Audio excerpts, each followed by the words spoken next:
شايفين شكل العجينة عامل ازاي؟ بصوا، عجينة هشة وطرية زي السحابة. شايفين؟ عجينة قطنية خطيرة. شايفين شكلها من جوه عامل ازاي؟ بصوا، العجينة دي فيها كمية طراوة غير طبيعية. عجينة البريوش الإيطالية. شايفين الجمال والطعامة دي؟ شايفين قد ايه طرية؟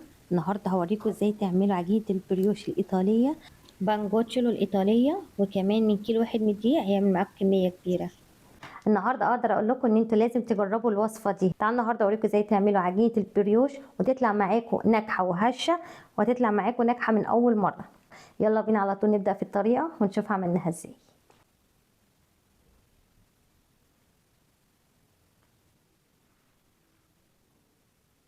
يلا نبدا في الوصفه على طول. اول حاجه معايا كيلو من الدقيق، وهضيف كمان مكعب صغير من الخميره البيره الفريش، ممكن تستبدلوها بالخميره الفوريه. اضيف معلقه صغيره من الملح في حدود 20 جرام.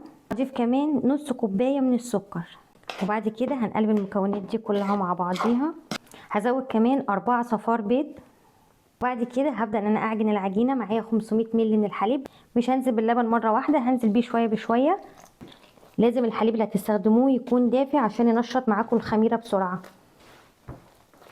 هعجن العجينه وبعد كده هرجع اوريها لكم واقول لكم كيلو الدقيق اخد حوالي قد ايه من اللبن. كيلو الدقيق اللي انا استخدمته اخد 500 مللي من الحليب، عشان كده بقول لكم ما تنزلوش بالحليب مره واحده، انزلوا بيه تدريجيا عشان انواع الدقيق بتختلف نوع عن التاني. هتعرفوا منين ان العجينه اتعجنت كويس؟ اول ما تلاقوها ان هي ما بتقطعش معاكم بالشكل ده. وبعد كده هنزل بكوبايه الا ربع من الزبده، ممكن تستبدلوها بزيت او ممكن تعملوا ميكس ما بين الزبده والسمنه. كده هرجع اعجنها لغايه ما العجينه تشرب كل كميه الزبده اللي انا حطيتها. عجينه ناعمه وطريه وفي نفس الوقت بتلزق، بس بتلزق حاجه بسيطه. شايفين قوامها؟ ممتازه. كده العجينه بقت جاهزه. انتوا ممكن تستكفوا بالخطوه دي لو انتوا حابينها ساده. انا هضيف شوكليت شيبس، لو انتوا حابين تضيفوا لها شوكولاته وممكن تضيفوا شوكولاته، مش حابين خلاص سيبوها ساده زي ما هي. كيلو دي بيتضاف له 200 جرام من الشوكولاته. وبعد كده هرجع اعجنها مره تاني علشان ادخل الشوكولاته جوه العجينه. ده شكل العجينه بعد ما ضفت لها الشوكولاته. دلوقتي بقى هنسيبها عشان تخمر. هنغطيها ونسيبها في مكان دافي لغايه ما تخمر. ممكن تاخد معاكم ساعه وممكن تاخد معاكم اقل او اكتر حسب درجه حراره المكان اللي انتوا هتسيبوها فيه. ودي شكل العجينه بعد ما اختمرت. هي خدت حوالي ساعه لغايه ما اختمرت بالشكل ده. هنفردها كده على شكل اسطوانه بالشكل ده كده. وبعد كده هنبتدي ان احنا نقطعها بالشكل ده. القطعه الواحده في حدود من 80 ل 90 جرام.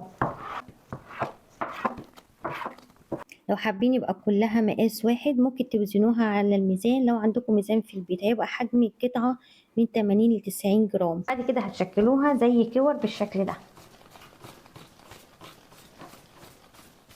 هتجيبوا صينية وتفرشوها ورقة زبدة، وبعد كده هترصوها بالشكل ده كده، وسيبوا مسافة بين كل واحدة عشان هي لسه هتخمر. وبعد كده هنرجع نغطيها ونسيبها علشان تخمر للمرة التانية بالشكل ده.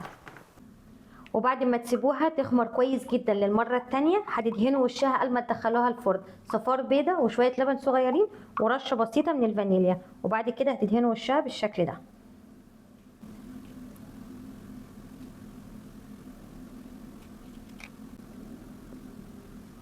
وبعد كده هتدخلوها على فرن سخن مسبقا على درجة حرارة 180. هتاخد معاكم في الفرن حدود 20 دقيقة.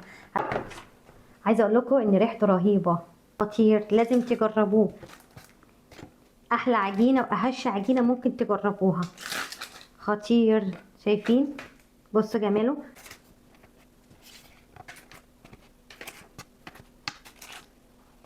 عجينه هشه وخفيفه زي السحابه. عايزه اقول لكم ان انتوا لازم تجربوا الوصفه دي، حلوه جدا للاطفال. كل الاطفال بيعشقوها علشان جواها شوكولاته. بعملها كتير لبنتي وبتحبها عشان جواها شوكولاته.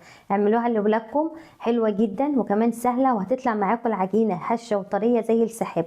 حلوه كمان لللانش بوكس، وكمان حلوه ولذيذه للفطار وبعد الظهر جنب كوبايه شاي. هتطلع معاكم ناجحه من اول مره. كيلو واحد من الدقيق عملنا كل الكميه اللي انتوا شايفينها دي. شايفين شكل العجينه عامل ازاي؟ بصوا عجينة هشة وطرية زي السحابة، شايفين؟ عجينة قطنية خطيرة. شايفين شكلها من جوه عامل ازاي؟ بصوا بصوا جمالها، خطيرة. شايفين؟ بصوا، جربوها بالطريقه دي وانا واثقه ومتاكده ان هي هتعجبكم. وبس كده كده وصلنا لنهايه فيديو النهارده. اتمنى يكون الفيديو عجبكم واستفدتوا منه. ولو عجبكم الفيديو واستفدتوا منه ما تنسونيش بقى في لايك وكومنت حلو منكم، وتقولوا لي كمان بتتابعوني من اي بلد. وبالف هنا على كل اللي هيجرب وصفه النهارده، واشوفكم تاني على خير في فيديو جديد. باي باي.